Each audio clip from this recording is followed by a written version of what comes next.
was a crowded show. Floodlights in the undertow. Every face was a mirrored flame. Every voice still calls my name.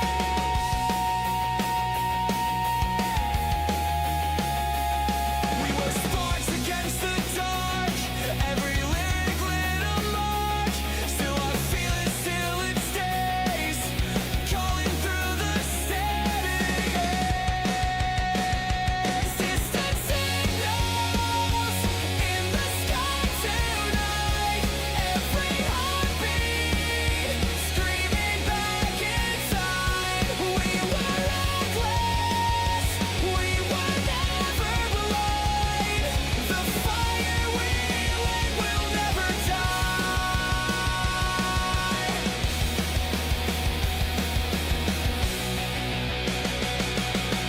Static fades, but the sound remains. Every song still runs in our veins. We'll never fade, we'll never fold. These echoes never get old.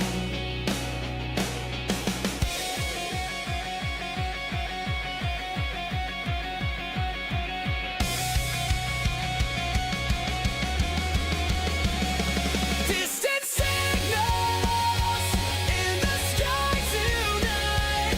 Every heartbeat screaming back inside. We were reckless. We were never blind. The fire we lit will never die. The fire we lit will never die.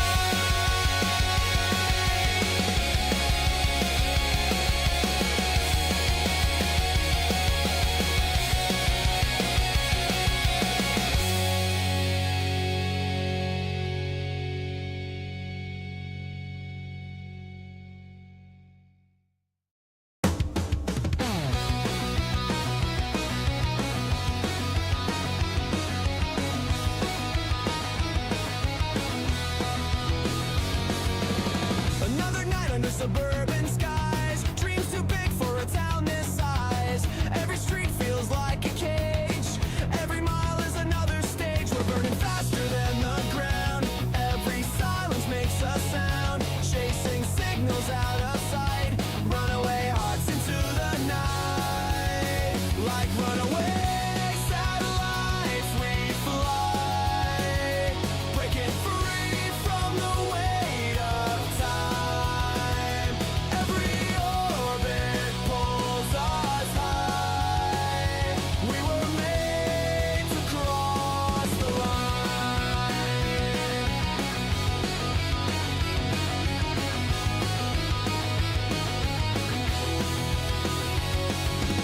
Flickering lights on the interstate. Every choice feels a little late. We don't belong where the echoes fade. We'll light it up with the mess we made. We're burning faster than the ground. Every silence makes a sound. Chasing signals out of sight. Runaway hearts into the night. Like runaway satellites we fly. Breaking free from the weight of time. Every orbit pulls us high. We were made to cross the line. We won't crash, we won't fall. Gravity can't take it all.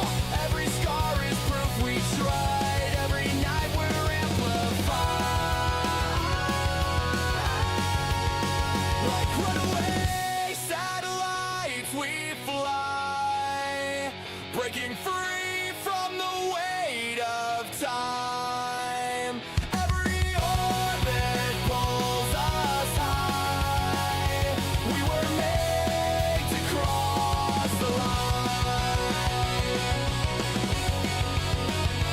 We were made to cross the line.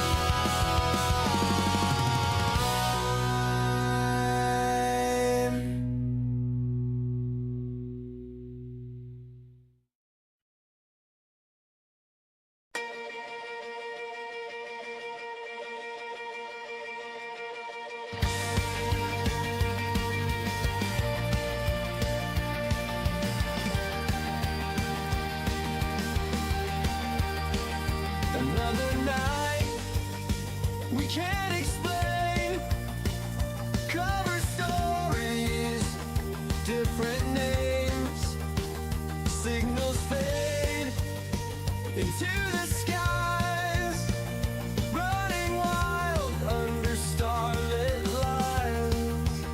We're not the saints they thought we'd be. We're chasing ghosts they'll never see.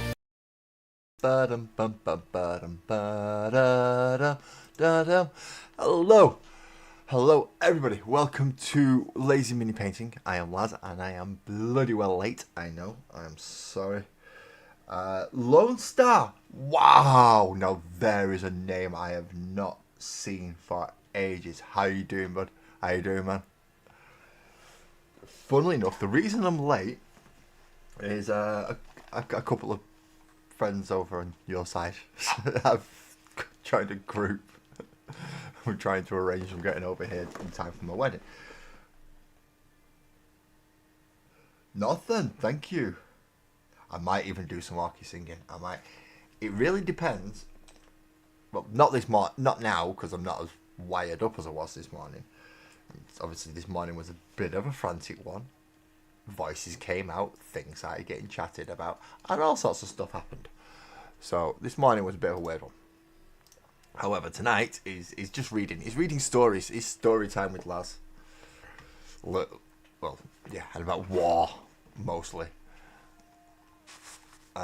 Do I need to? Yeah, I need to stop that. Otherwise, that is going to be here in the background, and we don't want that much. We don't want the music to be going on in the background. So where shall we start? I've been good in all fairness, Lone Star. I say I've been good. I'm alive. I'm still here. So that's good. I'm classing that as a win, in fairness. I am classing that as a win. I mean, what? I mean, you were like one of my first you're on portrait mode now, so you should still have moderator privileges. But you were like one of my first moderators, dude. Wow. If anyone's wondering why I'm getting a little bit nostalgic over this, is Lone Star was like here from day one and kind of disappeared a little bit to go do his own stuff, and he's now just popped back in completely unexpected. But I'm doing good, man. I'm doing good. How's yours going? Because I know you're still doing your football streams and a few others as well. Have you started NASCAR as well now? Good evening, Graham. Oi, oi, mate. Oi, oi. Yeah, this is getting a bit. Yeah, we've got to talk, man. We've got to talk. You've got no idea what's going to be going on now. Things are starting to move a bit. And I found out I've got very little control over how much this is moving. Very little control. It's been a while, hasn't it, Joey? It's been a while. In fact, if anyone wants to know why I'm late, it's you can blame Joey at Square Table Degenerates and the Eclectic Beard as well, because they're the reason I'm late, because I was talking to them. Pretty much a continuation from the conversation we was having this morning. So let's get that out of the way. Real life put to one side for a minute. Let's go full fantasy. Well, full immersion into this. And then EB, speak of the devil. There you are, man. How you doing? And it's a shame I only have one collaboration spot. Otherwise, I'd ask you to come up. In this case, I might even considering if Lone Star wants you to come up, you can do. You're finally off work, Joey. Yeah, holidays time is always good. I mean, I'm always off work, but that's because I'm a bit fucking not right. And I can swear because it's 10 minutes in because I was late, and Sparkles was kind enough to set it going with the Be Right Back screen and some music. She's so good to me. So should we start the reading? I think we should. No worries, EB, just passing through. Wifey needs to be checked on. Probably getting about tea time. Well, meal time. So don't worry about that. I have realised I've forgotten my glasses, but I can still read without them to a degree. So we shall see now. We shall see how well this goes. So, story time with Laz. little black box up here first as a little section. To pilot a Chaos Knight is to fuse one's body with machine for eternity. That doesn't sound too pleasant to me, but they seem to want to do it.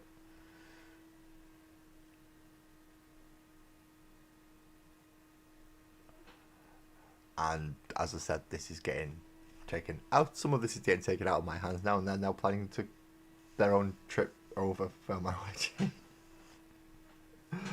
And I've just realised the complete... Yeah, you've sidetracked me already, both of you. All of you. I mean, Lone Star turning up's just put me on a not expected. It's a good thing, don't worry. I'm not complaining, it's just put me on a little bit of foot because I weren't expecting, of all names, to show up, because you've not been in for a while, was yours. And now Joey and EB have started on that one. And that conversation, so that should be fun.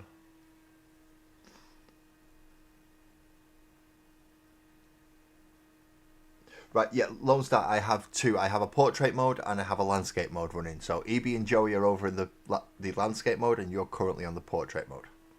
I have both going for people that are on phones and people that are on PC. Right, what was I going to say? I've lost track of thought already. I've read one little black box thing and I've completely lost track of thought of what I'm supposed to be doing. And Lone Star isn't... Why is Lone Star...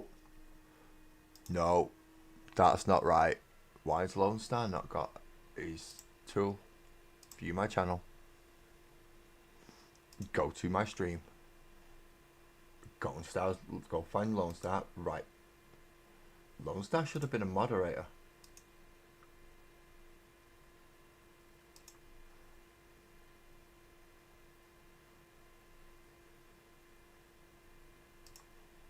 There we go. You've got your tool back, Chad. You got your tool back. Landscape gang. Woo. Sorry. Yeah. I know. It's why it took me by surprise as well, Joey. It's just like, what? What? Is that the right one? I had to double check then because yeah. It took me completely by surprise. So yeah, my talking has been a lot about Joey and EB coming over for my wedding. And that's what I've been talking about for the last hour. And I found out adding those two particular people to one Facebook group chat is quite possibly the worst idea I had and the best idea I had. Problem is, all I can hear is every time because both of them just type out a million miles an hour and get essays, and I can only type out 4 words in that time. But yeah, that's why I'm late. Right, let's start, shall we? Whew. Knights of Ruination. With twisted oaths of honour upon their lips, fallen nobles and wretched scions ride into battle from within cursed, warp-wrecked steeds known as Chaos Knights. These fell machines are haunted by the spirits of their former scions, and to pilot one is to accept an agonizing, lifelong fusion with the very machine itself. Rip, crunch, tear the unworthy! The disembodied snarls of ancient heretic nobles resonated deep within the synapses of Lady Marin Kethis' mind, as the neural jacks upon her skull interfaced with the infernal workings of her Chaos Knight. Rend the mortal flesh and sunder their armour, lest you drink deep of consequences. Warpack, prepare for combat drop, Kethis Fox hailed to her fellow scions. We leave none alive. Beside her were 4 vicious war dog walkers, stamping and growling in their eagerness for battle. At her words, each one unleashed a voracious howl that filled the hulls of the World Eater's vessel that had transported them here. The warlords I can't even pronounce that word. That is just Abominacious had embarked upon a bloody assault on the industrial world beneath them, and the warband had entreated Kethis to join them in the slaughter. The tension prior to the hunt always filled her with an unspeakable bloodlust, and the night rampager she piloted stirred relentlessly in the confines of the drop casket that would soon speed them both into battle. Soon, slaughter beast. She spoke softly to the machine, as if to placate its violent impulses. We will reap a fine tally this day. Pistons hissed and gargantuan bulkheads opened, and the drop caskets thundered towards the planet's surface, tearing through the blanket of smog and smoke that concealed their arrival. She and her hounds would soon join the battle.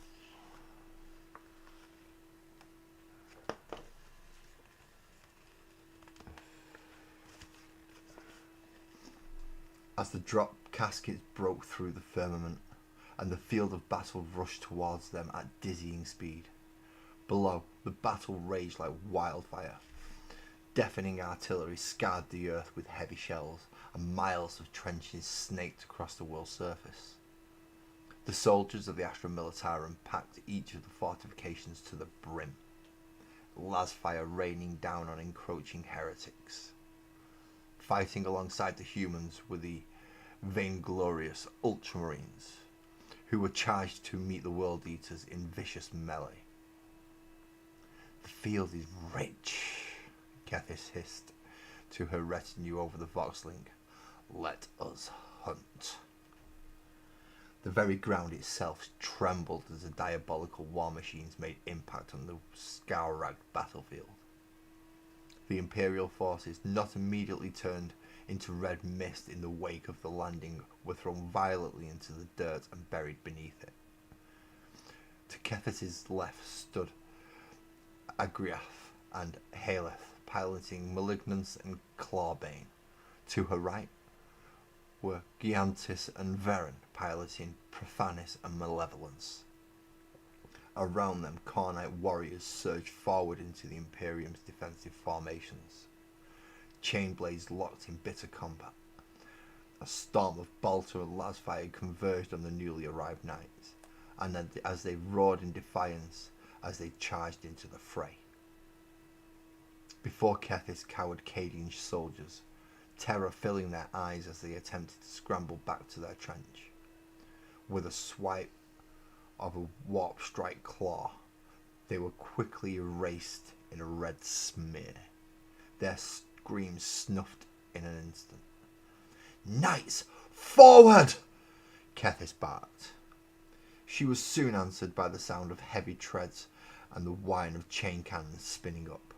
Malignance and Malevolence relished the order, their heavy chain cannons filling the air with a punishing hail of heavy munitions. Before them, scores of Cadians were shredded, whole platoons falling like wheat before a scythe. Gurgling, distorted laughter choked across the local Vox network as the spirits within their fell machines howled with sickening delight. Clawbane and Profanis had broken ranks upon the order, charging forward into the first of many trenches that lay before them. Their talon-like feet crushed the trench walls with ease. Profanis slung a slaughter claw into the trench walls, impaling two humans upon razor-sharp talons. Bolterfire thudded off armoured shell of Clawbite, and the beast turned with unerring speed to meet it.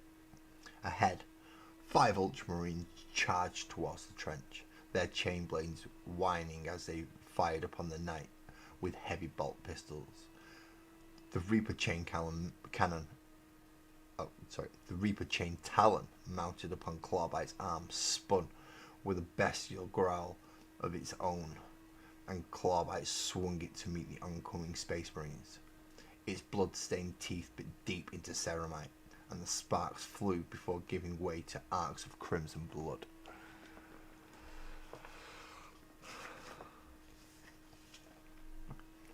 Ahead of the pack, Imperial armour approached. Slaughterbeast strove forward to meet them, crushing several warriors locked in bloody melee before them. Heavy plasma fire from an armoured sentinel sent shudders through the night, scouring its armour. The damage was superficial, but she would avenge the insult nonetheless. Slaughterbeast reached out with a claw and grasped the sentinel's frame, the immense force buckling the machine's armour easily. The knight swung its Reaper chainsaw around in a huge arc and into the armour of the sentinel's cockpit. The blade's teeth and the Imperial armour burned white hot for a moment before the blade sliced through completely.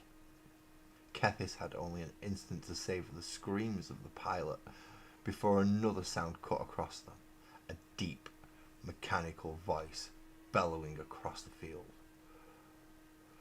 "Face me, heretic! This world will be your tomb."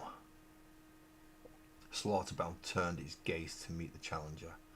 Adorned with the blue of hateful Ultramarines, a redempted dreadnought stood before her, its weapon poised in readiness. "A challenge must be met. Accept." Kethis' mind jolted in agony as the voice spoke. "Uphold our honour, lest you drink deep of consequence." Kethis spurred her knight forward in response, swinging Slaughterbeast's chained weapon around to strike. The loyalist war machine dodged her attack with surprising agility.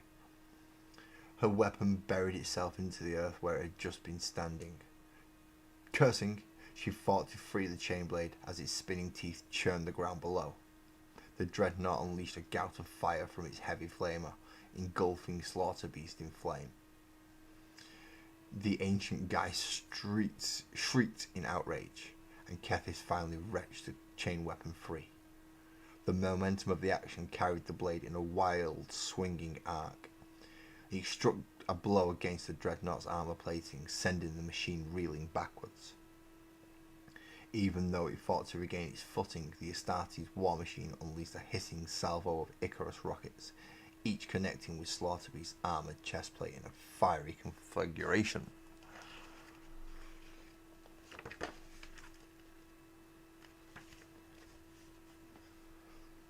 Buffeted by each blow, the knight staggered back across the battlefield, and Kethis snarled.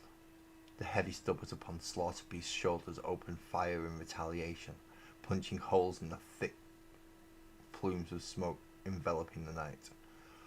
"Cut the Astartes down, Scion. You will honour your oath." The chorus grew relentless in Kethis' afflicted mind, and Kethis' afflicted mind burned.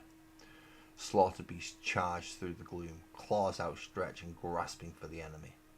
Its talons met the armoured plate of the dreadnought, biting deep, and the knight howled with relish. Kethis lifted the machine from the earth, screaming with effort, and slammed it back down in a crash of buckling metal. "Yes, yes, crush the unworthy." The frenzied voices trapped within Slaughterbeast rose to a crescendo, and Kethis' mind pulsed with the thrill of the slaughter. Even as cables snapped and sparks flew from its crumpling form, the dreadnought struck out with its power fist and fired wildly with its flamer. Kethis' cracked lips peeled back in a cruel smile. She could taste victory. Just as Slaughterbeast's warp-strike claw breached the dreadnought's sarcophagus, the voice of the Astartes within spoke out defiantly once more. "This world will be your tomb." With its final ounce of strength, it raised its arm to bury the barrel of its macroplasma incinerator below the cockpit of Kethis' machine, and fired. The superheated plasma punched a hole straight through Slaughterbeast's chest. The machine beast shrieked, reeling backwards from the fallen dreadnought. Kethis howled as the feedback from the blow flooded her mind. Her steed collapsed to one knee, and her screams were joined by the chorus of the ancient Geists. Some wailed in grief, others in pain, but all in fury. "You have failed, Scion. You dishonor your noble house. You have failed your ancient line. Jolts of pain shot through Keth's body as the neural jacks in her skull and spine violently disconnected. Her throne mechanism was failing. No, it was rejecting her. Her body contorted and twisted, bones snapping and flesh tearing. She screamed until the last of her breath left her in a rattling wheeze. The last thing she heard, her synapses racked with torment, was the judgment of Slaughterbeast's former masters. Drink deep of consequence, scion. You are unworthy of your steed. Chaos Knights ain't nice things, are they? That's like a big possessed titan that's got a real complex going on. But that is the story of the night. I've got a feeling we've read that story before, or at least a story similar to it.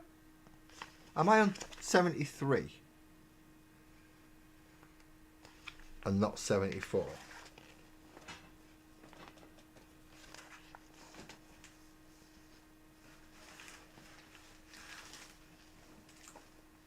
I'm on 73. That story's already been read. I think I did that last week. We're supposed to be doing this one today, aren't we? Oh well, a bit of a recap, didn't mind. So what happens after we finish painting all the guardsmen? Because I've just started the wrong issue. Aha! This story. Ooh, another story. Take all the painting guide off.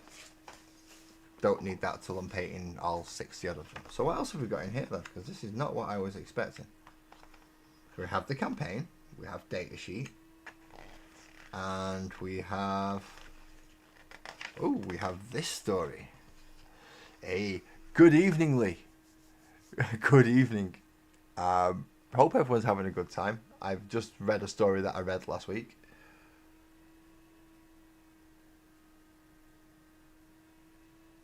Abominators. Yeah, pretty much they are not nice creatures, are they? They are big, nasty buggers. Hey up, buzzers. How you doing, mate? Thank you for coming in to join us. So now I'm actually going to start on the real story that I should have started tonight. As I said, I got thrown off course pretty much immediately as I came on to stream. I was late because of talking with Joey and EB regarding later on this year, and then Lone Stars Lounge popped in, which oh, Ali's not here, is she? Ali's not here. I've got to do this myself. Show my full list of subscribed things, please. And okay, there we are. So in case anyone's wondering who Lone Star is, I'm gonna do what normally Ali would do for me, but Ali's tired and been working all day, so we'll let her off. If you do wish to go check out Lone Star, there is his channel. If you're interested in American football or American car racing, please go check him out. In fact, while I'm at it, I might as well go do the rest of them, ain't I? Nope. Wrong thing. Absolute moron. So before I actually start the official story tonight, I'm going to be going through a few things and grabbing a couple of links for the people that I know have channels.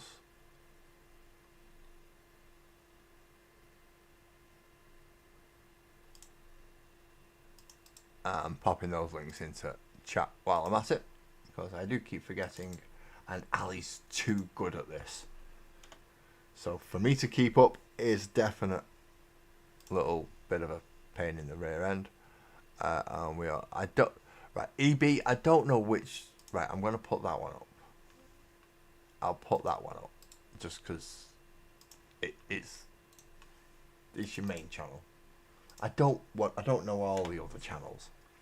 So just a quick one. There's some of the people that also are in this stream. If you wish to go check them out at your own discretion. And then we shall keep it from there. So Throne of Ashes. Ooh, this one's not the Night Person. I thought I'd read that story before, but I'd started, so I finished. So now we have Throne of Ashes.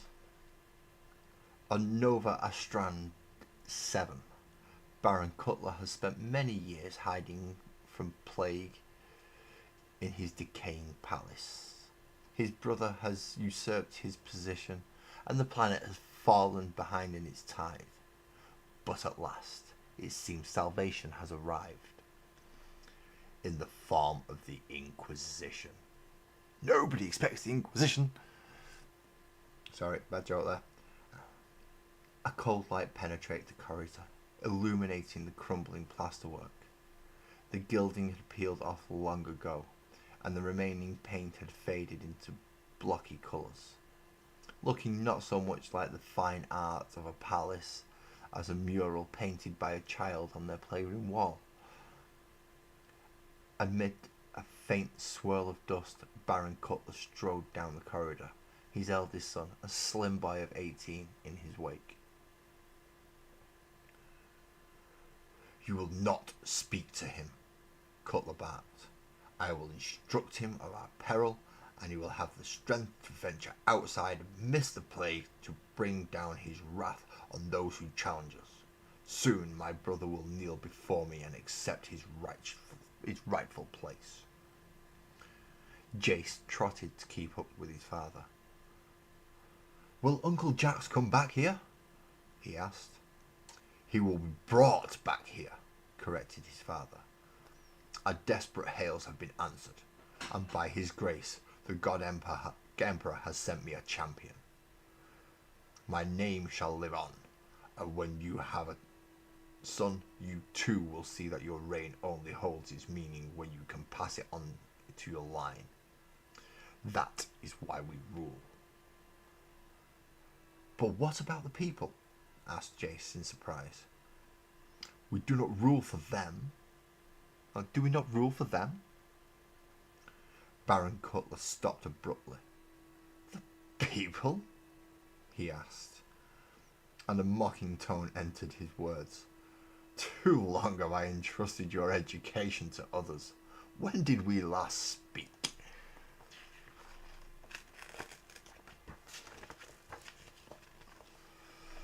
"Almost 4 months back, father," Jace said, "when you appointed Master Rhinax." "And what foolish ideas your tutor has been filling your head with," Cutler said in annoyance. As he began striding forward again. "The people serve us."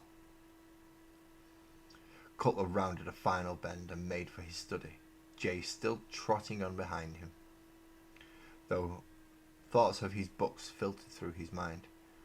He was wondering which one he should allow himself to be discovered casually perusing when their guest arrived. A challenging question, since he had never read any of them. Perhaps he should be found poring over some intricate map, something that would indicate his sophistication and elevated intellect. He was, therefore, extremely put out to find that his guest had already arrived, installed himself in Baron Cutler's chair behind the desk, and was flicking through a book at high speed, clearly not reading it, just bending the back of the pages and letting them flick open one by one in front of him. With a great flourish, he held the book out at arm's length, dropped it onto a pile of already discarded books, and picked up the next one. I see you've found your way in," stuttered Cutler, surprised at how cowed he felt in his own office. The man behind the desk gave no signs of having heard him, but stirring in the corners of the room alerted Cutler to the presence of others.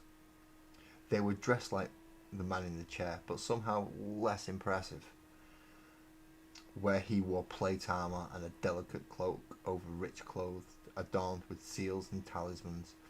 They wore simpler armour over black plain leather. Won't you all? Cutler's voice trailed off. Where were the palace guards? Who is that with you?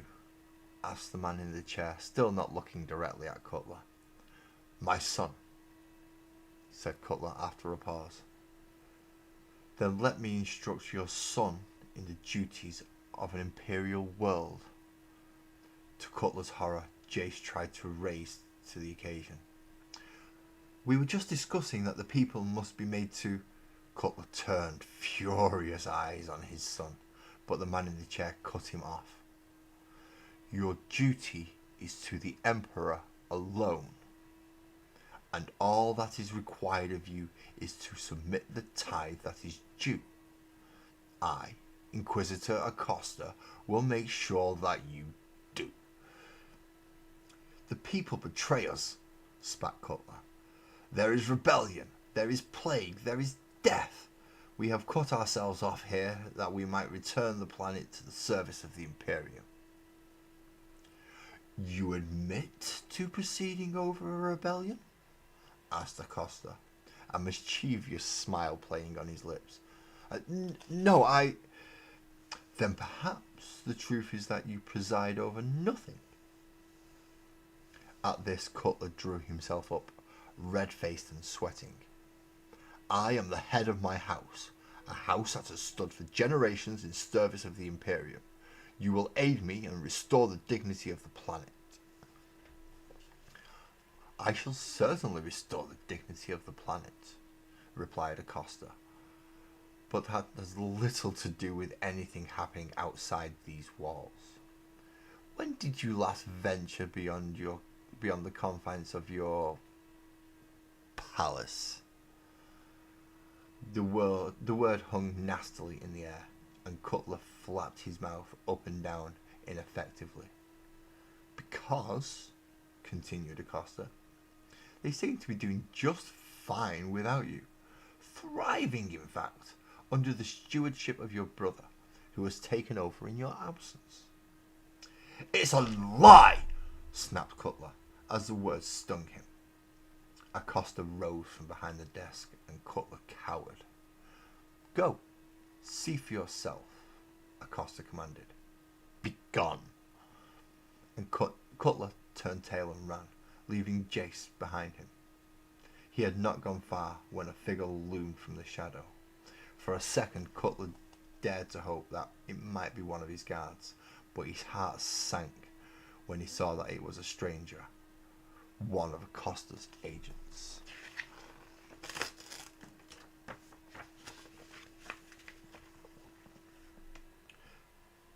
There being no sense in running, he stopped and waited for the man to seize him. Instead, the stranger gestured for Cutler to pass. Go on, he said. Your people await. What trickery is this? Asked Cutler, trying to hold himself from trembling. Do you wait for me to pass so that you may shoot me in the back like the coward you are? Like the coward I am? Said the man in apparent surprise. I am not the one who is fleeing. And I am not the one who is armed, nor aided by so many comrades, retorted Cutler.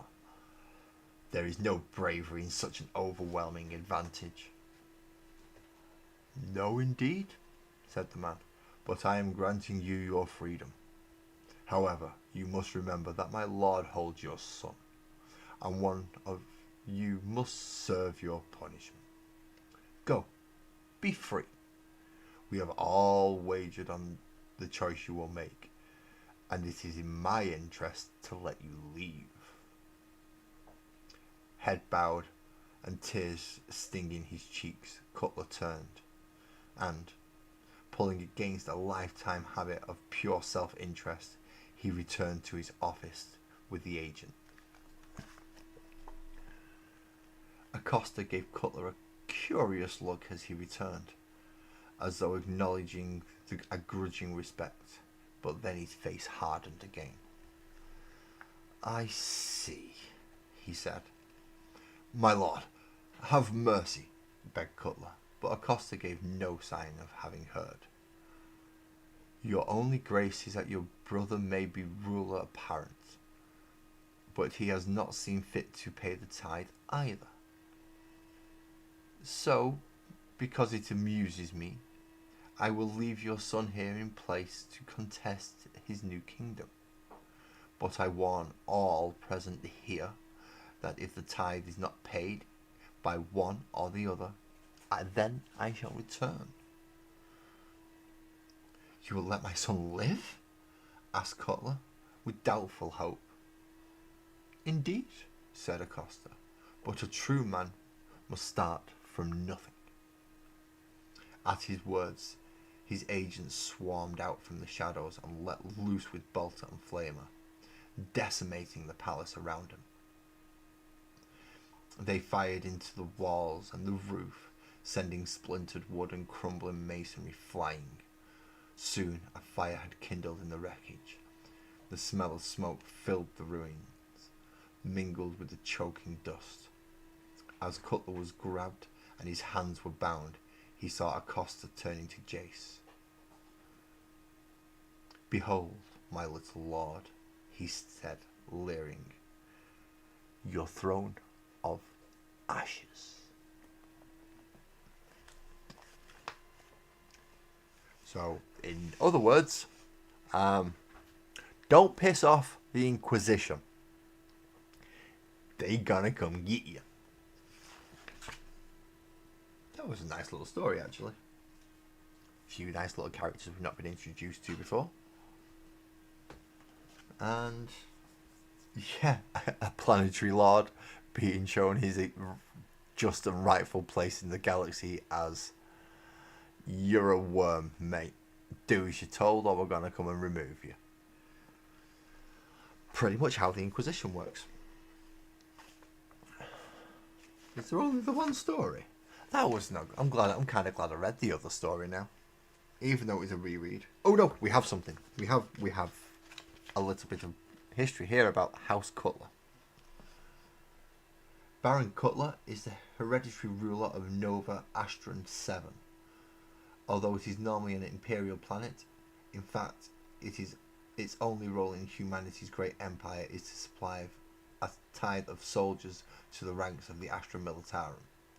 In return, its ancient rulers are left to act as they wish, but once they lapsed in their duty, it was only a matter of time before an agent of the Imperium would arrive to investigate the deficiency and restore the tithe. I am not reading the horror. Do you realise, Northern, do you realise how many books are in the Horus Heresy? I mean, I wouldn't mind doing the final, the Siege of Terror, because I've not read the Siege of Terror, but I started with Horus Rising and I got about 15 or 16 books through, and the Horus Heresy had only just started. So I'm not reading all however many books. That's just way too many books. That's a lot of money to buy. I mean, I could get them on ebook, I suppose, but that's still a lot. But I wouldn't mind reading the Siege of Terror. That'll be interesting. Whether or not I can keep up with all the tones and voices that everybody has, that's a different matter. I'll probably just stick with the main characters, so probably the Primarchs and the Champions, and I have no idea how I'm going to do a voice for the Emperor of Mankind. How? My voice doesn't go deep and booming enough for that.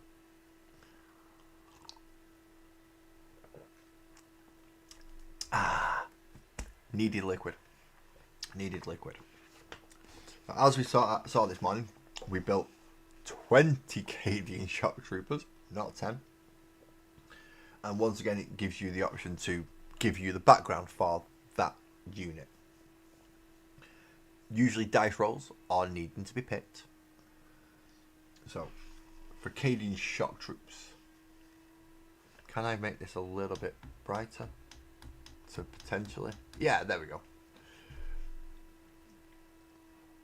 Wave upon wave of soldiers charge across the battlefield in the desperate fight to save humanity from the hostile forces that surround it. Of the many who fight in service of the Imperium, some of the most respected and reliable units are Cadian shock troops, who form the core of many Astra Militarum armies. Now, we should have named one already, or at least give the background for one. I think I made them Xenos Hunters.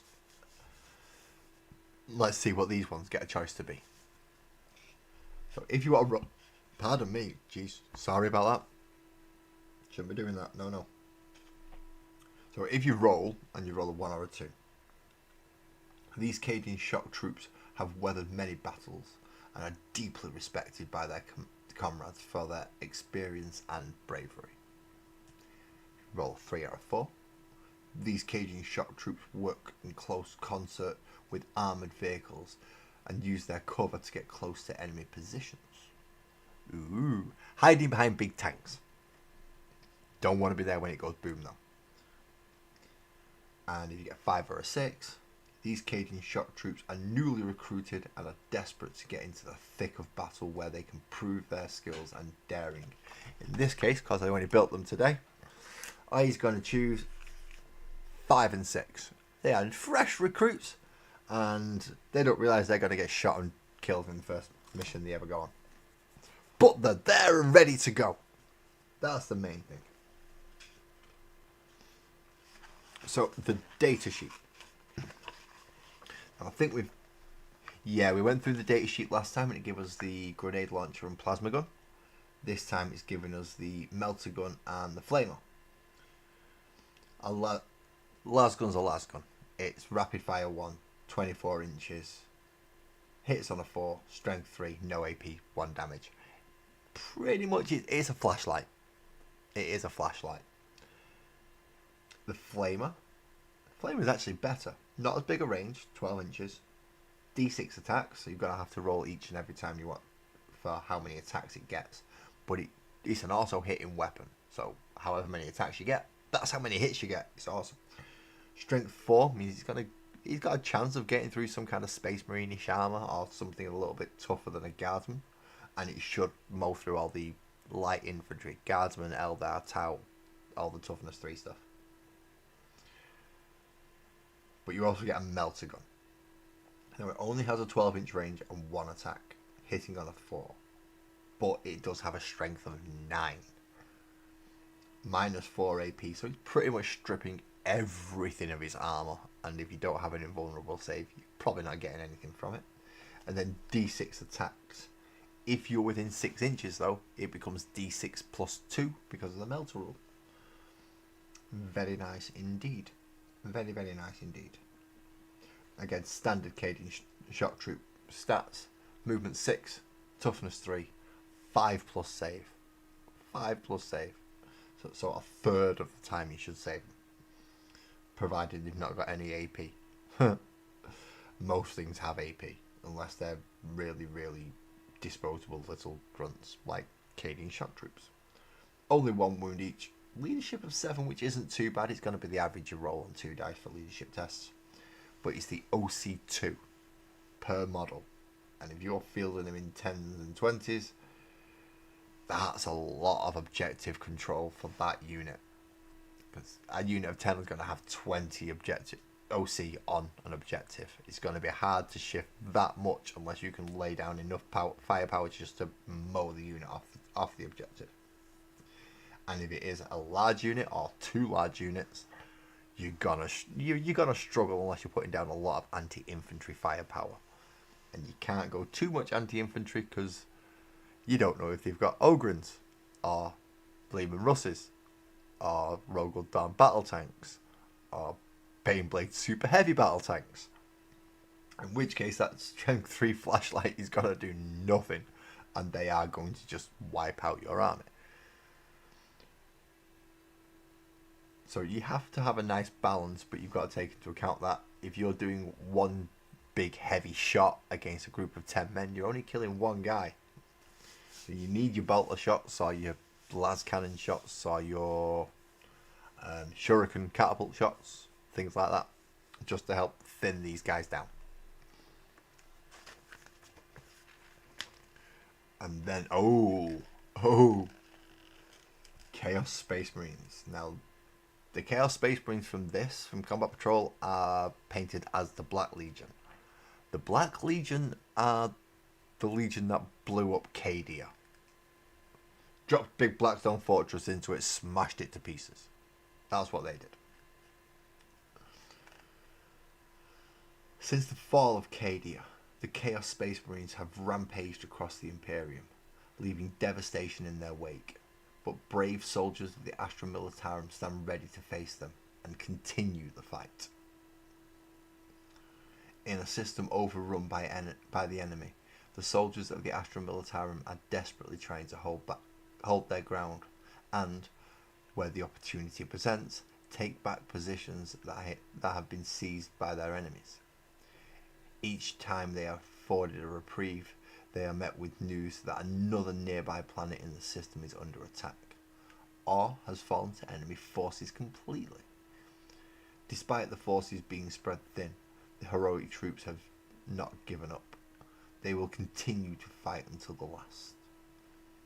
Meanwhile, the Chaos Space Marines stormed into the system and immediately began to capture vital positions. Once entrenched, they aim to launch a greater campaign of violence and bloodshed on the rest of the system. As each planet falls, terror spreads around the region. In this climate, it becomes even easier for the Chaos Space Marines to overwhelm more worlds, pressing home their advantage and tightening their grip on the area. So this is another campaign mission, either the first, second or third, whichever one it is. To play this one, you are going to need Core Mission 1. Now this is a really simple one, so if I bring this up here, this is the deployment. So you've got the Defenders deployment zone down here, and then from the centre it's 10 inches from the very centre line to the front line. So you're only 20 inches away from each other. So if you both deploy on the front lines, you are in range of the 24-inch weapons. Just pointing that out. You've got 4 objectives, one each 6 inches from the centre towards the deployment zones, and then another 10 inches from the centre just straight across the middle. So you do get one right in front of you to go and try and claim, and then battle over the others. The Astra Militarum side. As uprisings swamp entire planets and Xenos interlopers circle, the territory held by the Astra Militarum shrinks. With darkness falling all around them, they receive reports of planets falling to chaos and a strike force inbound on their position. Undaunted, they immediately send out a patrol to confront the Chaos Space Marines and destroy their force before it can threaten their local population. And if you're playing the Chaos side, the system is in disarray, and the Chaos Space Marines have carved out enough territory for themselves to stage further attacks and gather their forces. However, some planets still hold out. One in particular catches the eyes of the Heretic Astartes, a refuge of humanity, as yet untouched by darkness. They send out a force to establish a foothold and to send its defenders to their graves. So they're not happy to see each other then, are they? He's really not happy to see each other. Oh, and we get a new scenario as well. Oh dear. Okay. With an Astra Militarum victory, the victory came at a great price, as all victories do, but it was a cost well worth paying, for once again, the mighty Astra Militarum have routed their enemies and kept the flame of the Imperium alive for another day. The local population can rest once more, knowing that their protectors will always fight to the last for their safety. However, if the guardsmen get shot to hell, which really they should, if it's a relatively balanced army, the guardsmen ain't surviving. It's going to be the hardier stuff. The Chaos Space Marines victory. The pitiful slaves of the false emperor fall before the might of the heretic Astartes. It is the will of chaos that shall be brought to the fruition here, and by the strength of their arms, and with the blessings of their dark masters, they have snatched victory from their weak and foolish enemies. Again, if it's your first mission, you will continue on to a second mission of your choosing, and against an opponent of your choosing. If it is your third victory in a row, though, you have won your campaign and you have saved the system for your faction.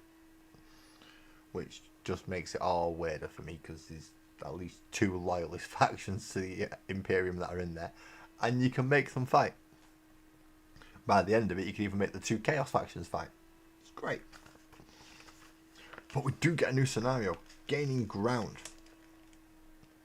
A patrol of Cadian shock troopers have been dispatched to investigate reports of traitor activity, only to come under attack from the Xenos corrupted zealots of the Genestealer cults. The regimental standard is unfurled, and the commander barks the order, "Open fire!" So how do we play this game? How do we play this one? To play Gaining Ground, set up 2 battle mats with 3 objective markers shown on the map on the next page. Take it in turns to place a total number of 4 terrain cards. The Astra Militarum player takes 2 units of 10 Cadian shock troops and 1 command squad. The command squad must be attached to one of the Cadian shock troops. The Genestealer Cults player takes 2 units of Neophyte hybrids and 1 Magus. The Magus must be attached to one of the units of hybrids. Makes sense. Deployment. The Astra Militarum player places their units in the Astra Militarum deployment zone. Next, the Genestealer player then places their units in the Genestealer Cults deployment zone. Players roll off to decide who takes the first turn. Neither player may take any enhancements or secondary objectives in this scenario. Can I have a... Oh, nice. Oh, that artwork. That is quite nice artwork, actually. You see the command squad there holding the banner up. Commander bellowing his orders. And lots and lots and lots of guardsmen underneath there just piling on through. Taking those orders. Or did you mean... Which was the other picture? No, that was the only picture. So yeah, it must have been that picture you wanted to have a closer look at. That is a nice picture though, isn't it? The problem is Games Workshop never give credit to the artists anymore. They never give credit to the artists anymore, and in the codexes, in the rule books, even in stuff like this, the artwork is amazing. How do we win this fight? At the end of each player's command phase, the player whose turn it is scores 1 victory point for each objective marker they control. The battle ends after 4 battle rounds, and the player with the most victory points is the winner. Pretty straightforward. It is kind of, I don't know, this art style seems to be very popular at the moment. They seem to be bringing more of this slightly washed in, just more realistic tones with the actual artwork. They've gone away from the cartoony sides where you've got big daft green orcs with stupid grins on the faces. They have gone back to the stylings where it looks more real and more grim, but they've kept the colour and the feel that the modern day art's put in. If you go back really far, you're going to get a lot of black and white photos. Some of them are going to be like quite squat and out proportion compared to what the new modern art is like. So let's see. Because he said they're going to show us the deployment zone on this side. 1 deployment zone, please, people. Oh, so we've got 2 maps, battle mats 3 and 4. That is a big deployment zone right there. So you get a full section for the Astra Militarum. The Astra Militarum section over here. 1, 2, 3 objective markers, and the Genestealer Cult's deployment zone. You do get to place 4 little bits of scenery as well, so you, wherever you put them, you're gonna kind of try and put them around here to give you some cover as you're moving forward to take the objectives. And those are the 3 you fight over. So if you're smart in the Astra Militarum, you're going to start mostly down here, and the Genestealer Cults are going to be up here, and then you kind of going to merge in towards and fight over this bloody one in the middle. Regimental Standard. Oh, so we do get some abilities, even though they are only datasheet abilities. The Regimental Standard ability helps units to control objectives more easily. If the Astra Militarum Command Squad has a Veteran Guardsman model with a Regimental Standard on the battlefield, models in that unit and in units that they are attached to gain a +1 to their objective control characteristic. So you've just stuck that 5-man squad into a 10-man squad of Cadian Shock Troops. We already know the Cadian Shock Troops have an OC of 2. With that banner, that puts up to an OC 3 just for those 10 guys. That's 30. You're gonna have to put some serious bodies on the objective to take it, or you're gonna have to put out some serious firepower to remove them, because it's now 15 models. And 5 of them are kind of like characters, so they've got multiple wounds. They might only have 2, and the commander's probably got 3, but it's still enough to make you go, I'm gonna probably have to pump everything I've got into that unit just to whittle it down. And even then, you might only get rid of the guys with las guns and end up being left with flamers, plasma guns, power fists, and other stuff. So it could be a little bit difficult. So just for an example here, the Genestealer Cults have a combined objective control score of 13, which is 2, 4, 6, 8, 10, 12, and I'm guessing the one guy there's somebody there with 1, which will be the Magus. Meanwhile, the Astra Militarum models have an unmodified combined objective control score of 7. Not good, but losing the objective. However, because the unit still has its regimental standard, each of the models in that unit gains an extra +1, giving them 14, meaning that they succeed in controlling the objective over the Genestealer Cults. That's how big just one model can be with the right equipment. You're gonna lose it.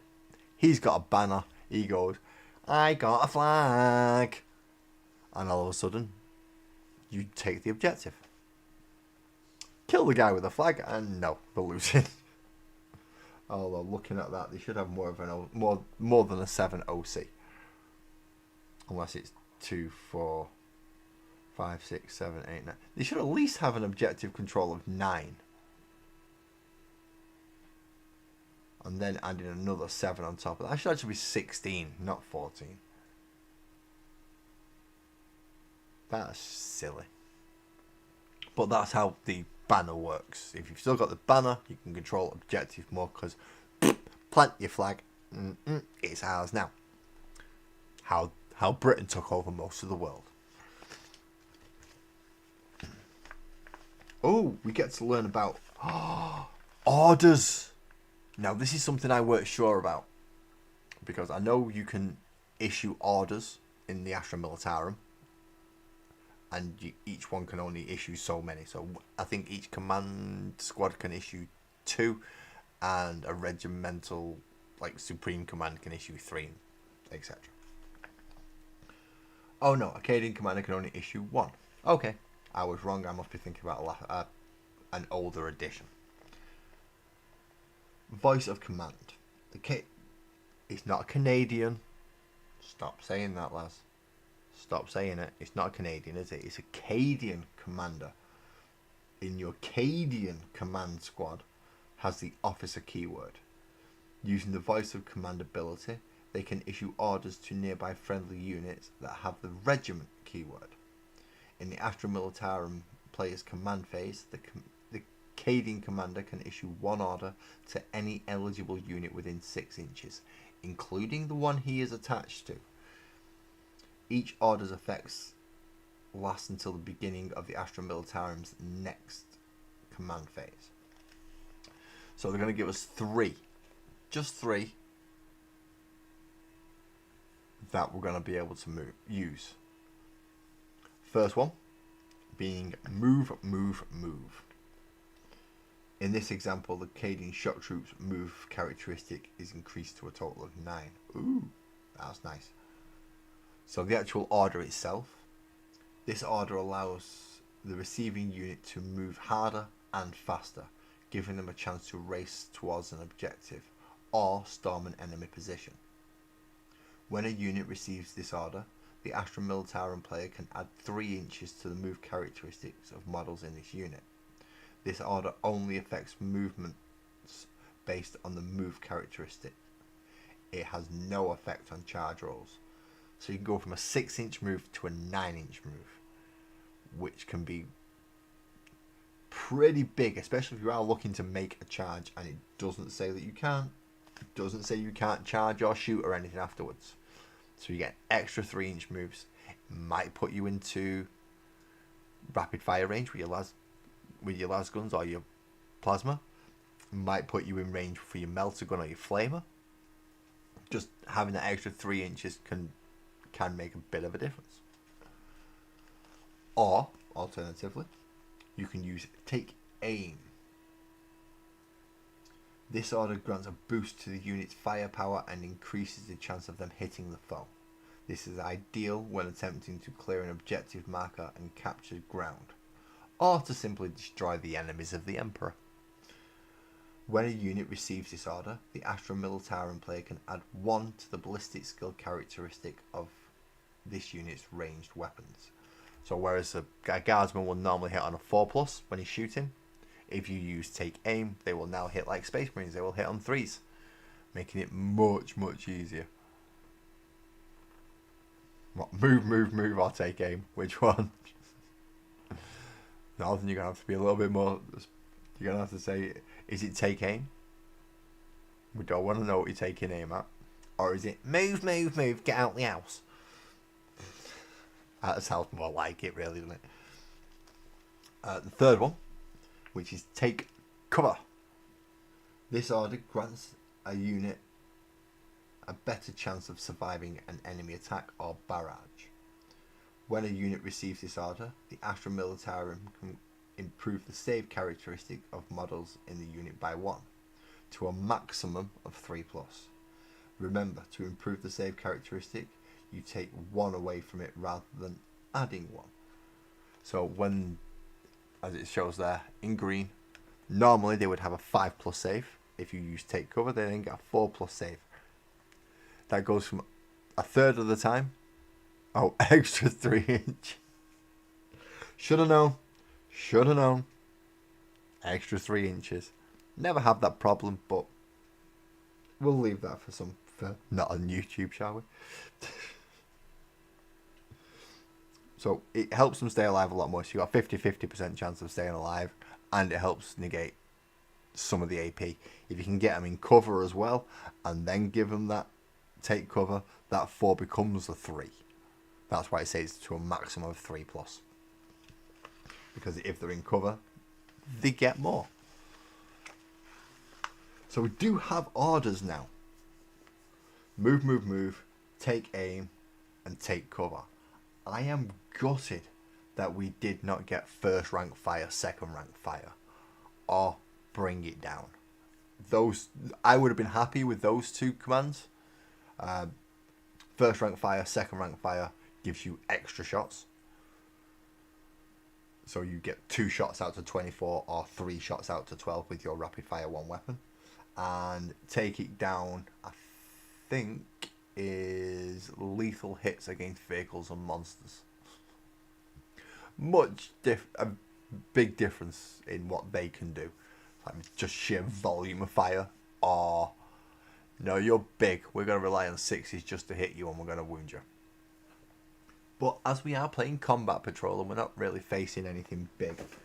Well, I say we're not facing anything big. These bloody these hell brutes with multi-melter and big bloody fist. How are those little guys with flashlights that strength 3 supposed to do anything to this? It's toughness 8. They're gonna need, so it's so let's say we give them take aim. So they're hitting on 3s. All right, good chance. 20 shots. Give them the rapid fire. We'll put them close. 20 shots. Strength 3s. A lot of them hit. And it's 6s to wound from there on. And there's no AP, so he's only full armor save. You're not going to take down a Hellbrute. I'm sorry, it's not going to happen. He's going to shrug most of it off. Walk up to your little guys. Maybe burn them in the face with a bit of a flamer from that hand. Melt a gun them in the face with that one. And then just go to town punching skulls. And you've also got Terminators as well. Toughness 5, 2+ armor save. Them guardsmen are really outmatched. I mean ridiculously outmatched. Which is why you have plasma guns. Do a test roll and see how... Well, I suppose I could do a test roll and see how well it goes. Where's my Hellbrute card? Let me just go find my Hellbrute card. He's in here somewhere, I know he is. That's the Wraithlord, Farseer, Guardians, Dark Apostle, Havocs, Legionnaires. Hellbrute, there we go.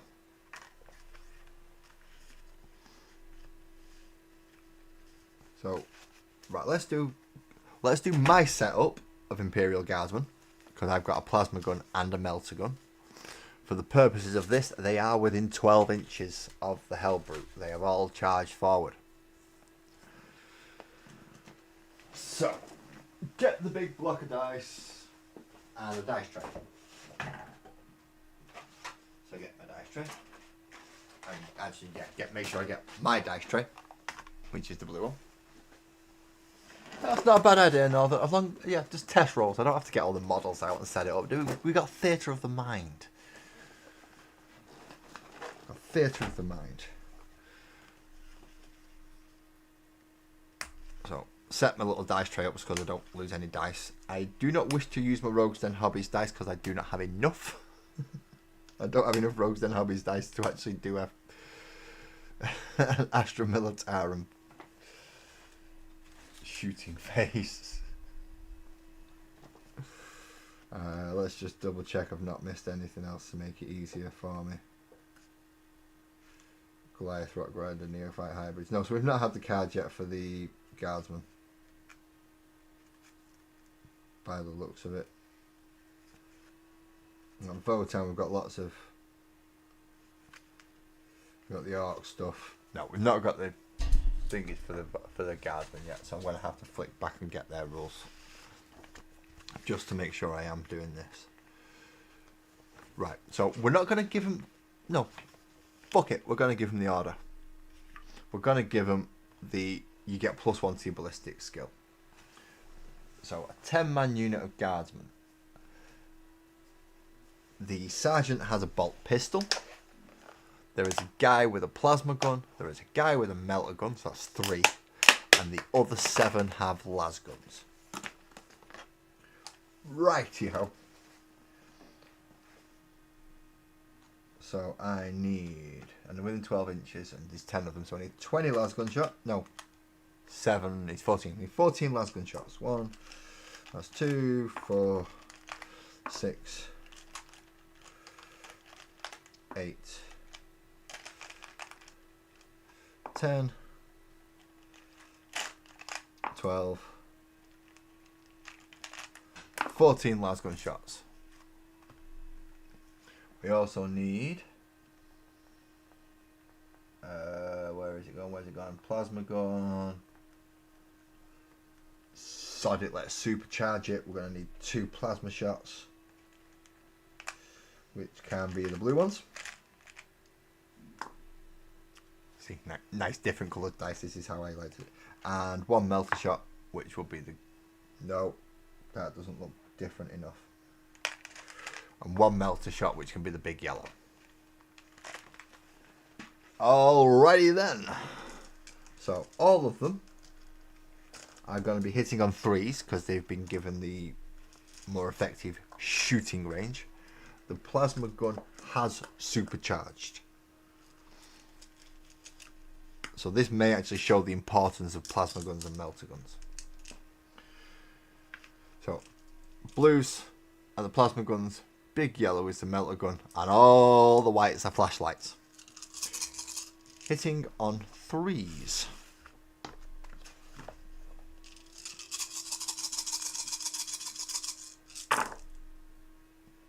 Okay, so melter missed. One of the plasmas missed.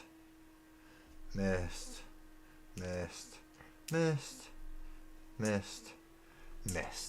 So 5 of the flashlights missed. The melter missed, which was bad. That's bad for the unit. And then the plasma, one of the plasmas missed as well. Okay, that's not too bad. That's not too bad. So we take the ones that hit, which is just flashlights. 3, 6, 9 flashlights and 1 plasma gun. But the plasma gun is at strength 8. Ooh, it's at strength 8. Problem is, the Hell Brutes are toughness 9.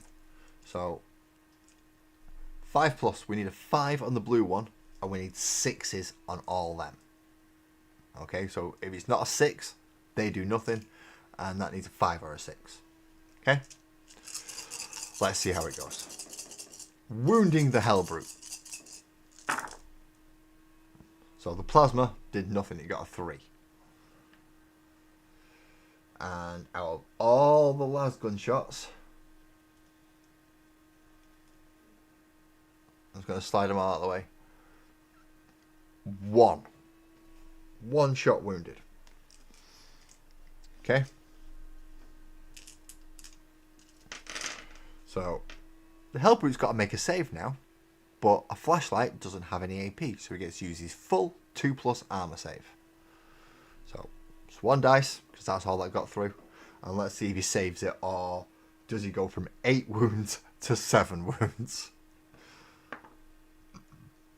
And that's a 6. He made it. All them shots did naff all. Okay. Now, they've given him a Hell Brute plasma cannon on here. But I've got a multi-melter on him. Should I run the multi-melter stat line, or should I run the plasma? Yeah, exactly. Best case scenario, not a scratch. I'll run the... Oh, and I overcharged, didn't I? So did the plasma guy blow up? If I get a 1, the plasma guy killed himself. No, I got a 6. In this case where it says conquest like that. So he got a 6, not a 1. So he survives, he didn't blow himself up. So whatever I'm running, in which case it's going to be the multi-melter and a flamer. So the flamer is D6 shots. 1 automatic hit. So I'll just pop that there for a moment and move all them out of the way, because I don't think I'm going to need them. Because is it a heavy flamer or is it just a flamer? Oh dear. I'm pretty sure it's just a standard flamer.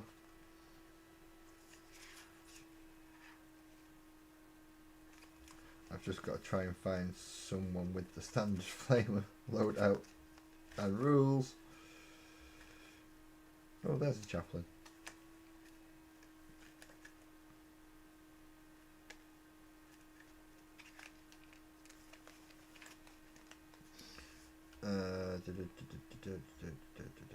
No, that's a Reaper Alpha auto cannon. You don't want to put flamers on there. That's all Photon. That's all scenery. That's a lot of scenery. And Eldar rules.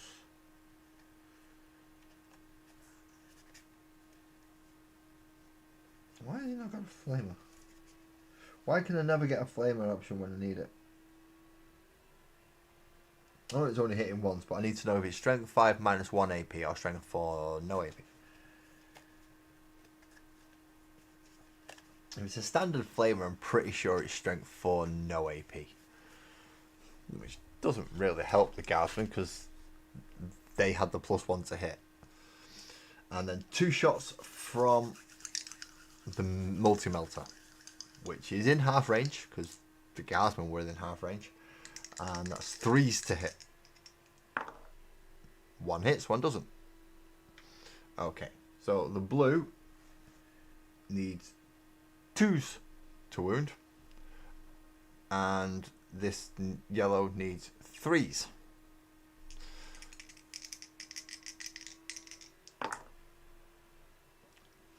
The flamer does nothing, but the multi-melter wounds. Now the problem is it's got -3 AP. So that takes your save from a 5+ to a 6+ to a 7+ to an 8+, which is damn near impossible to get. That poor Guardsman does not survive. One Guardsman just gets into nothing because he takes D6. He takes 5 damage. He's only got 1 wound and he takes 5. So just from its shooting, which is not what the Hellbrute's good at, the Hellbrute's rather going and boom, boom, boom. Yeah, it does nothing. It does 1. He pops 1 Guardsman.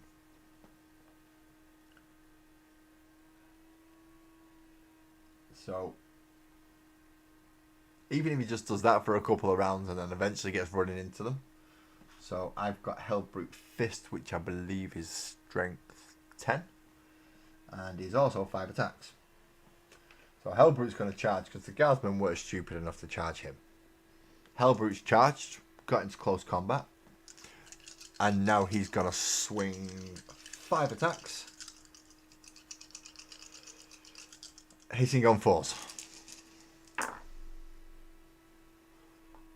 2 missed. Wounding on 2s, so I should say straight out, flat out, killing on 2s. Yeah, that's another 3 dead. So he just ran up and punched the other 3. So that's 4 dead. And even if, what, 1, 2, 3, 4, 5, 6, 7, 8, 9 attacks. 1, 2, 3, 4, 5, 6, 9 attacks from the actual Guardsman. And the Sergeant, who has a chainsaw. If I can find 4 of the same colour. I've already got 1 yellow one out, I believe. Okay, maybe not. I'll go pick that up in a minute. And the Sergeant has 4 attacks from his chainsaw. So that's 9 attacks from the Guardsman hitting with just kitchen knives. And a chainsaw coming from the Commander. Now these all hit on 4s as well. That was better. So that missed, that missed, that missed, and that missed. The order only applies to shooting attacks. So doesn't affect these. But they did all hit. Well, a lot of them hit anyway. That's 6 normal kitchen knives and 3 chainsaws. Now, the problem is these all only wound on 6s and there is no AP. So we need 6s. Come on, 6s. We have enough to technically kill it. None. Not a single one wounded it. So the Death Dread popped 4. The unit of 10 Guardsmen just had to stand there and take it because they couldn't do anything else. The chainsaw did nothing. The kitchen knives did nothing.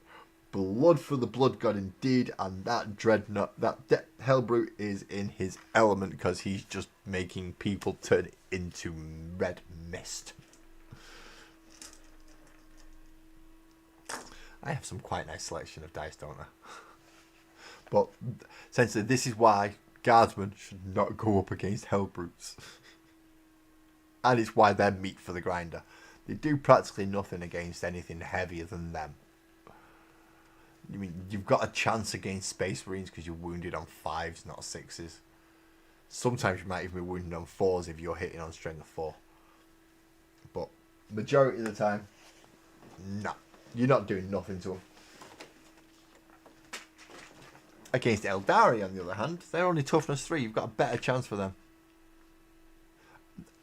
As I said, when I did point out when I was choosing these guys and marking out what type of unit they are, I did say that these Cadian shock troops are newly recruited and are desperate to get into the thick of battle where they can prove their skill and daring, not realising they ain't gonna make it. And just in case people wonder, do I have any other slight problems with this game? Yes, I have another small problem. It's not just collecting the models, it's also the sheer amount of dice. Oh, that's not supposed to be there. That's a sneak attack dice. Have I got any more sneak attack dice in there? No, I do have a few of the you older players. I do have a few scatter dice in there. Should have some white ones as well. I did see one fall in a minute ago. Yeah, there we go. One of the big white ones. But lots. Oh, I've even got the ordnance dice there. Wow, I forgot about ordnance dice. But yeah, if you're gonna play this game, you need a rather large collection of dice of various different colours, shapes, sizes, and in some cases functions. But that needs to go back into the sneak attack dice bag, because that's for my rogues who are performing sneak attacks. So that goes in the D&D section. These are just Warhammer dice, by the way. These are not D&D dice. That's why they're all in this tub. Oh yeah, if I do that, and I do that, then I should be able to drop them all and scoop them all in. Dice for the dice god. I know there's people out there with more dice than this, and I know I have lost quite a lot over time. I think I've got about another 6 in a shelf in there, about another 20 I don't know at my dad's. So put them ones back in, and I need to go find my sneak attack dice because I don't know why that one's missing. That's not good. Tea. Oh, thank you. Cheers, Buzzard. Thank you.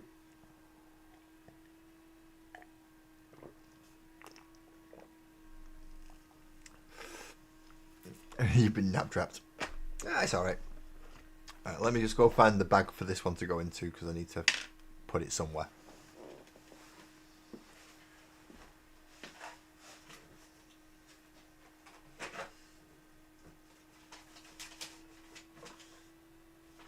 That's the big dice. That's the circle D6. That's Sparkle's set of red dice.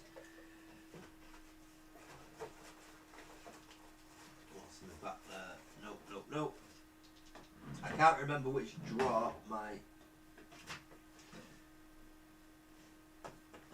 I hope they're in this one. Because not only do I have all those D6 dice, I also have... No, I have 13 sets of D&D dice now. 13 sets of D&D dice. That's... What's 13 times 7? A lot. A lot is what it is. Right, so that's my bag of Dungeons and Dragons dice that aren't in boxes. My 2 sets are in... Sorry, my 3 sets are all in boxes. I have the shared set with Sparkles, which... Graham, thank you. I do like those dice. I'm going to have to see what they're like when they're next to my zinc dice. 2, 3, 4,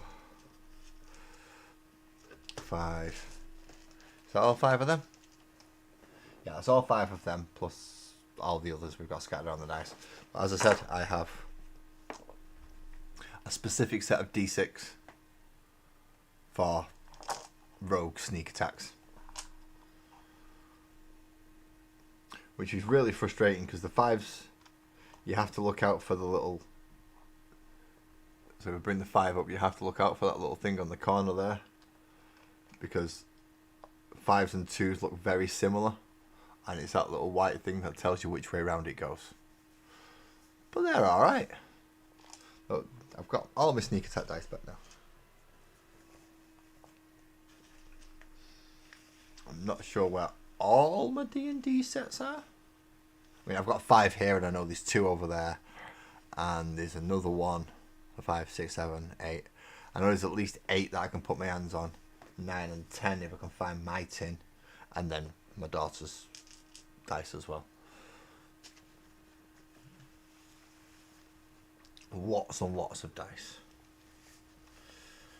Now this is I've finished essentially regarding the magazine for today, but there is a bit of a, I might as well do a bit of a spoiler. Tomorrow I will be starting work on the Orc stage. Now I won't be starting work on the actual stage itself until the speaker system arrives, but I will be starting work on the band. Now I've got to find a squig first for my kick drum.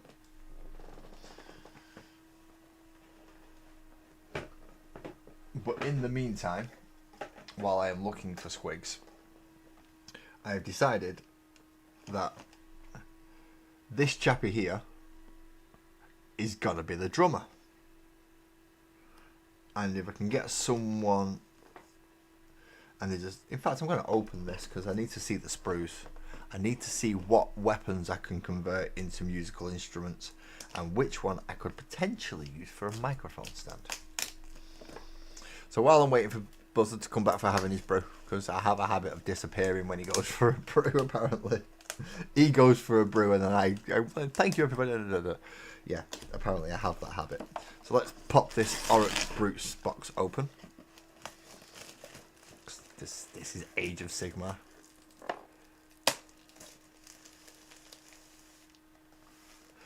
Ooh, a skull. How am I going to do a skull guitar? Bear in mind, this is going to be Orc built. This is going to be Orc built, so it's not necessarily going to be as easy to make it as a skull. A skull guitar.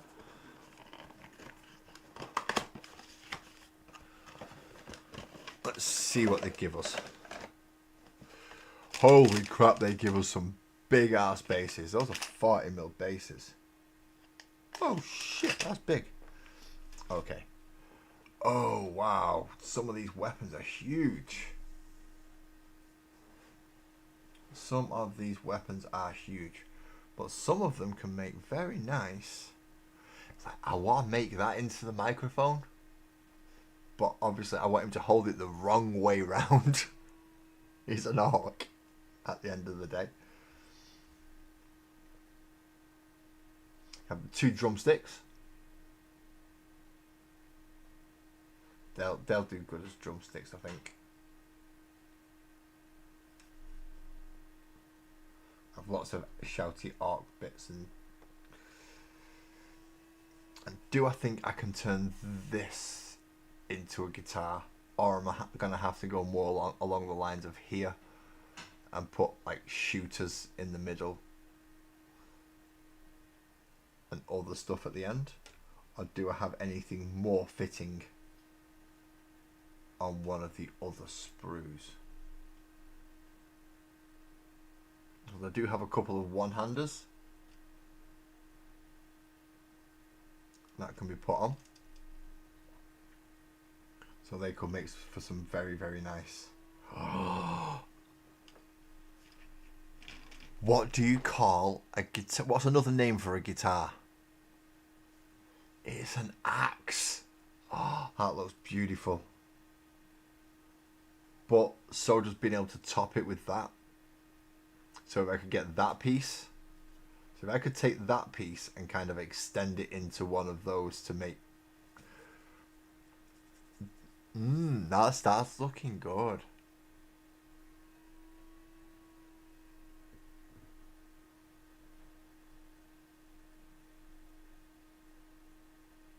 So if I can take that axe and extend it with a shaft. Let's see, is it the same hand? That's a left hand. That's a right hand. Oh, so I should be able to extend that axe with that. Strap a couple of shooters to the bottom of it. Maybe a flamer or two. Just a couple of strings, maybe some kind of fret hole there. And that'll make a pretty damn good guitar. And as I said, I do want the guy with the two things waving his arms up in the air. I want him to be the drummer, which does mean I've got to go find my squig somewhere, and I'm not sure where that is. I did have a bunch of squigs. I remember having squigs, and I don't just mean squig riders, I mean actual squigs. And I've got squig riders. I've found them, so if at a push, I can steal a squig rider, a squig from a squig rider. But I don't know where the actual squigs are.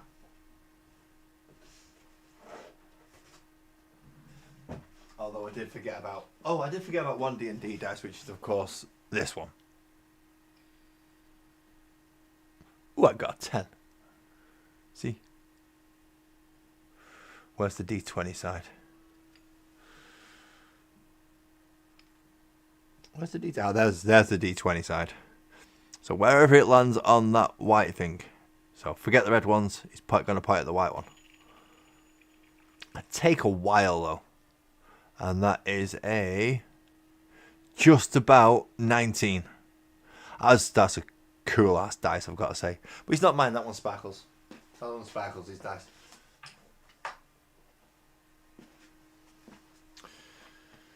So tomorrow I will be starting on the band, essentially.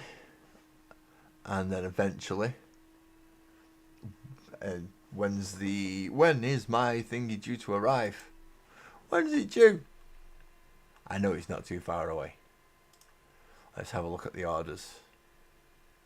Track package. See all updates. It has arrived in Great Britain. It has arrived at the carrier facility. Problem is, I know it's getting delivered by Every, and it's due to arrive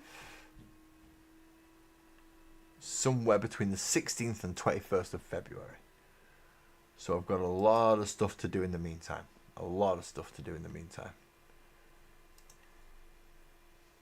Probably too much. That was not a 4, that was a 19. That was definitely a 19. Watch, I'm even going to look it back. And it's only just over the line for the 19. The amount of times it lands on the bloody 9 is a pain. It is a real pain. So that is my plan for tomorrow evening. Is to start building up the band. Now, I've got an idea for a guitar player. I've got an idea for a drummer. And of course the singer already came with it, which is wherever put the singer.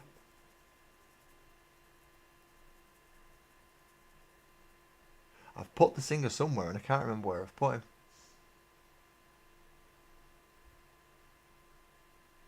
Yeah, with every little bit of my name. The good thing is my roofs are like weird.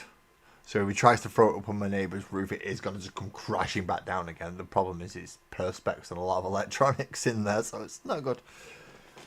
They're not put together, which has an advantage. I've got to do all that myself, including getting a soldering iron. Where have I put the singer?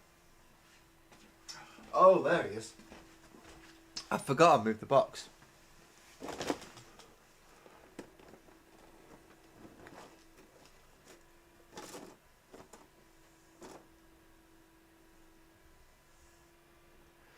It's over here somewhere. It's a good competent for evening. Are you saying that I'm good for ASMR then, Northern? Is that what you're telling me? Telling me I'm going to bore you to sleep? You're not going to be the first person to say it, so let's face it. So let's have a look at what I've got to go towards this next upcoming project, because Buzzard's due back in a minute, and I don't want to disappear again. So we have plenty of glyphs and spiky bits to go along the stage, as well as a few other things, plates and whatnots. Now I was going to use this guy as a drummer, but I might just use the heads, because they're kind of mech heads. And I have also managed to save this from the Stomper. Now that's going to look nice on the stage. I've got a feeling that's going to look pretty nice on the stage at the front. Now, I did keep all the speaker sections and the light sections, as well as a lot more little glyphs. Wow, I did keep a lot of glyphs actually, didn't I? Look at all these.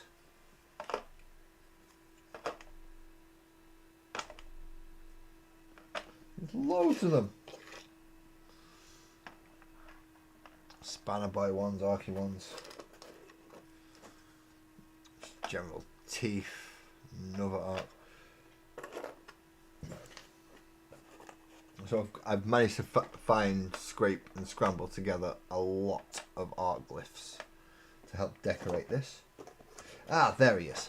There is the singer. So this guy I want to have, even though he's going to be held the wrong way round, and I'm aware of that, it's going to be done on purpose. Even though it's going to be held the wrong way round, I do want that to essentially be the microphone.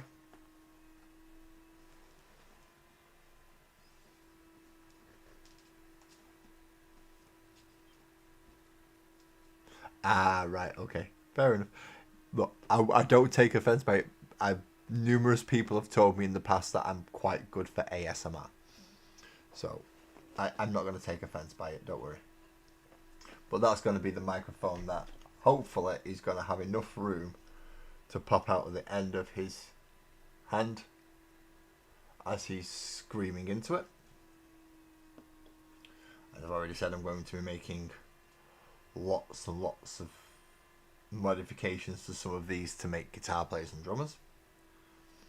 But I've also got to put them together as well. And they are Age of Sigmar orcs, so they should go nicely with him, who was a Blood Bowl orc. Evelyn, hello, welcome in, welcome in. I finished Combat Patrol today, but I'm starting to talk about tomorrow night's projects, because it's a new project tomorrow.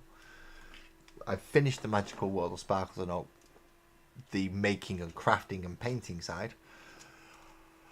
I have not done the stat sheet sides. That takes a whole heap of time, because it's mostly custom. There is not many foxes as character races. I was lucky I managed to find a hare folk for Ali, and kind of turtles for the people like with shells, so Sparkles, Oak, the yellow turtle, those type of characters. So in fact I should put this back in here, because this is all for that project. Now, along with that, I did keep things like the extra speaker systems and the big speaker pots to go along the stage. So I'm starting to prep quite a lot apart from the electronics. I've not got, well, I say apart from the electronics, I do have, of course, the flashy light electronics, which is going to be the rigging and going through various other places like the eyes. So if I can, if I'm lucky enough and I can manage it, I can get one coming through there and one coming through there. And then hopefully then the Arky face has glowy lights coming out of it as well. So I do have big plans for this. I do have some very big plans for this. And fingers crossed, they actually work. But that is my idea at the moment. Lots and lots of lights. Lots of brightness. And at least a 3-man band. Not including any Gretchens. No, Gretchens could work out being something else. So that is my plan to start for tomorrow night. Let's put him back in there. And move that. So I'm going to, hopefully, I'm going to start on the drummer. Not the drummer, I'm going to start with the singer. And hopefully I'll get to actually work on the drummer. But I'm going to have to go looking for the squig that I want. Because the squig that I want is the squig that's eating a Gretchen. And that's going to be the kick drum. A few helmets for like toms, and maybe if I can find like a Tau helmet or something for a snare, and then some Eldar helmets and maybe a Necron helmet for the crash and the hi-hats. Or even, let's have a quick look on this Imperial Guards boost. Do we have any empty helmets? I didn't even think to look for these. Do we have any empty? Yeah, there we go. I've got an empty Guardsman helmet right there. So that can be a crash, can't it?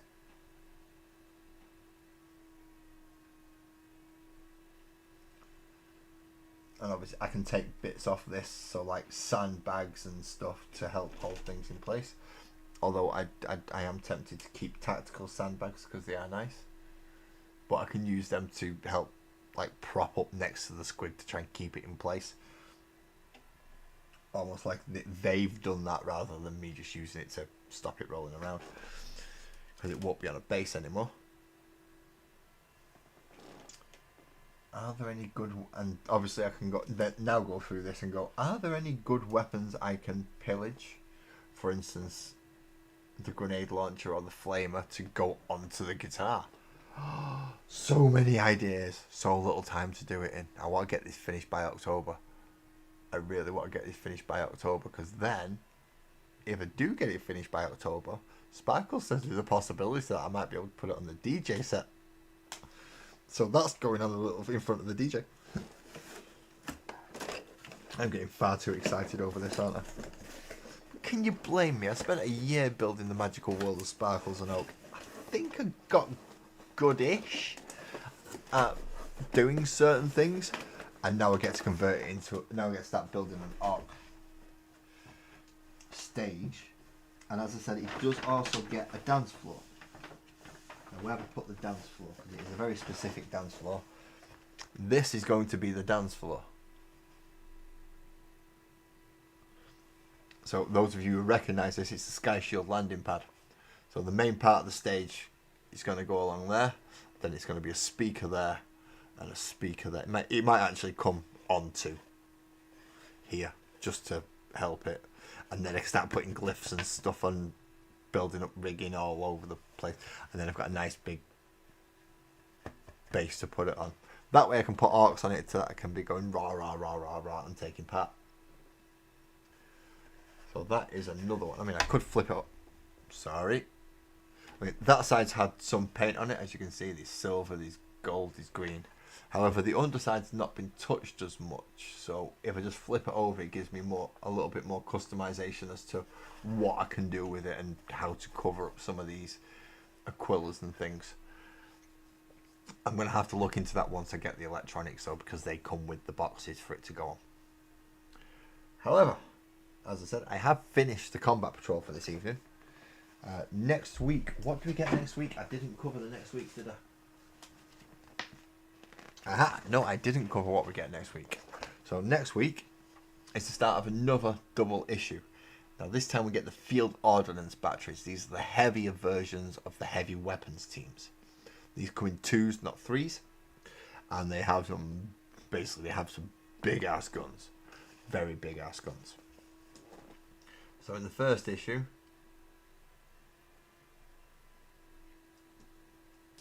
we're going to get Bonds of Honor, and I can't actually read what that one says, but it's going to be the Field Ordnance Battery Part 1. And in the second issue, the week after, we're going to get Humanity's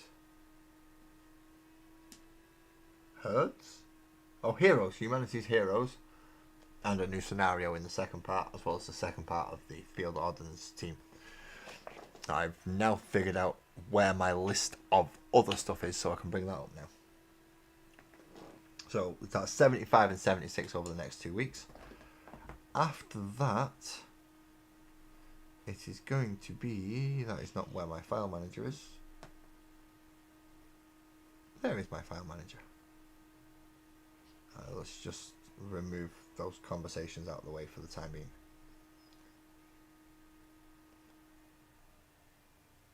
Is it in downloads? Should be in downloads. I would imagine it's in... Nope, it's not in downloads. Messenger? Nope, not in Messenger. Camera? I don't think it's gonna be in camera. Because I didn't take the picture of it, did I? I'm just trying to find out what's coming in the future issues after the 2 Field Ordnance batteries, because I think after those we actually go back to the Gene Stealer cults.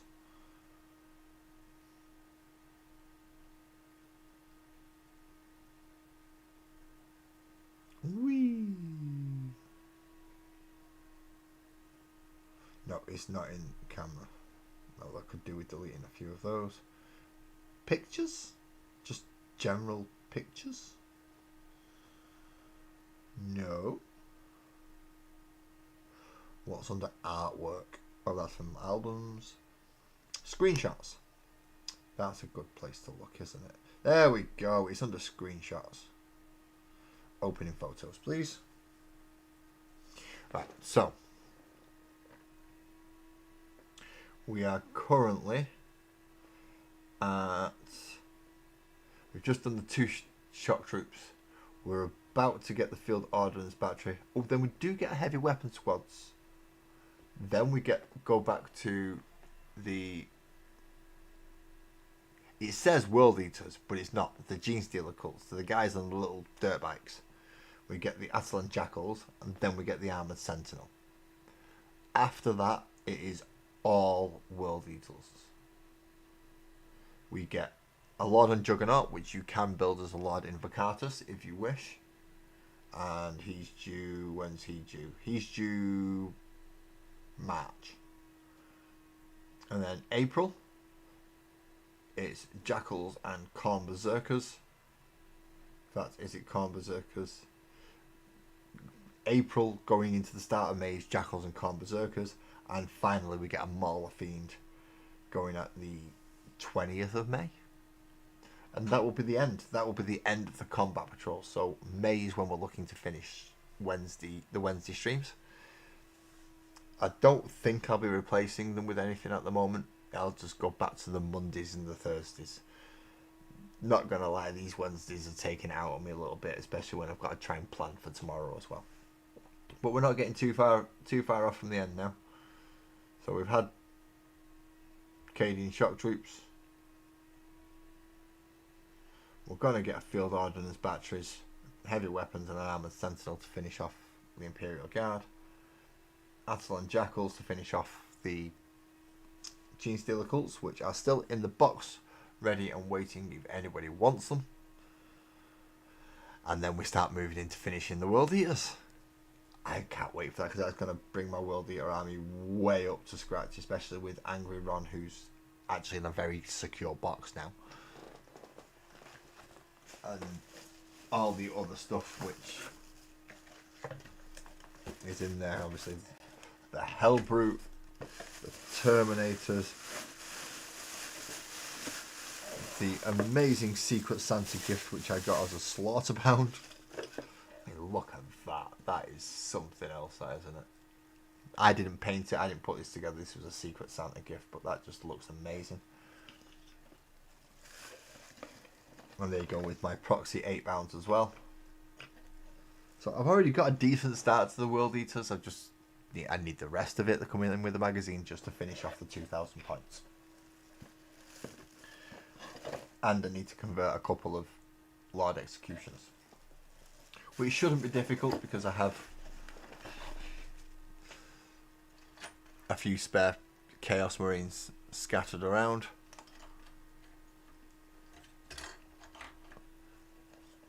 Some just require a bit of a weapon change, so take his bolter out, give him chainsword and bolt pistol, or chainsword and plasma pistol, as some of them can take. Ooh, I missed the rocket launcher, missile launcher thing. That fell out of the bag, and I don't think he should have been. So yeah, we are getting to the end of it now. I can't wait until I end up with my whole 2,000 points worth of World Eaters. I can go smashy with Angry Rock. I'm looking forward to that. What's all this again? That is bases, heads, and close combat weapons. That is... Ooh, that's tiny D&D animals. That's something else. And those are the jetpack things for the Inceptors. I do remember what I've got, I just can't remember where it is.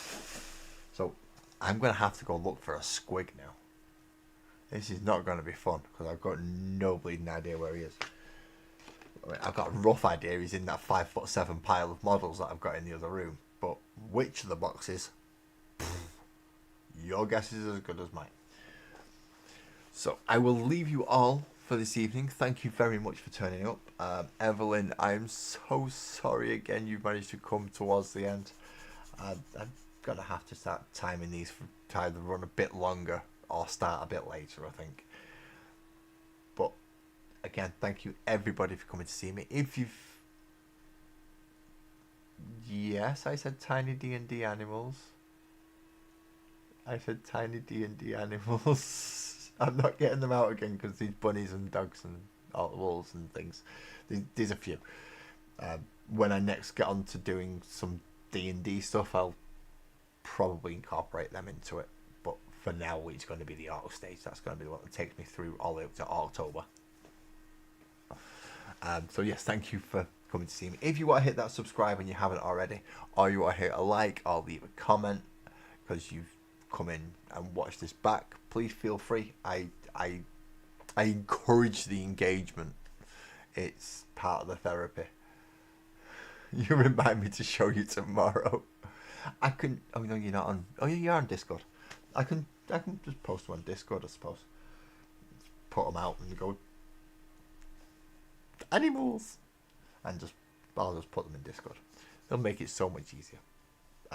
So yeah, please, if you want to do all the rest of the stuff that the YouTube algorithm likes, so that more people can come and join us and enter this weird and wonderful manic world that I've managed to start building up, please feel free, and it would mean a lot to me. Thank you so much, and I will see you all tomorrow at about 9:30 PM UK time. I'm not sure what time that is now for you in wherever you are in the world.